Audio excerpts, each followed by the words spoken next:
Hello mga pare ko, ay sa araw na ito tanawan ninyo ang atong gigamit na sakyanan, ang sakyanan Range Rover. Ato ning gidala diri mga pare ko, ay natin sa pagkat may damage, may crack yung windshield niya, kailangan palitan. So ayan, papalitan na to ngayon, hinihintay lang natin, nakapila tayo. So ngayon mga pare ko ay papakita natin sa inyo ito ang loob ng sasakyan. So ayan, kinat ko na yung iba para di makita ang plate number for privacy. Ayan o, napaganda yung interior design niya, napakalupit mga ludi.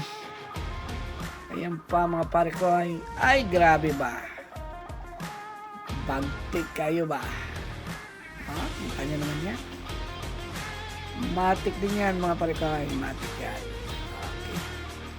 Okay, yan o, ay grabe ba, premium lang naman to mga idol.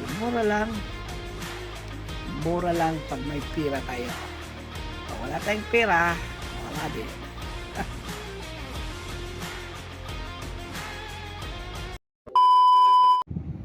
Hello guys, kanina Land Rover ang gamit natin. Ngayon naman ay patrol. Ayan guys, sa mga busing na lalaki ito guys. Ayan, video tayo guys, kaya tagmaniho tayo kasi wala naman tayo sa highway guys. Papasok na tayo sa bahay.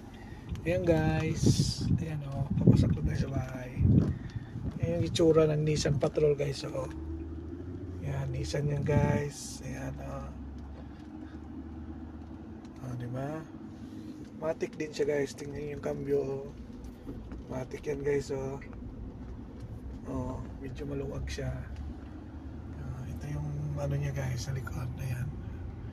Diba guys? Ayos diba? Geng.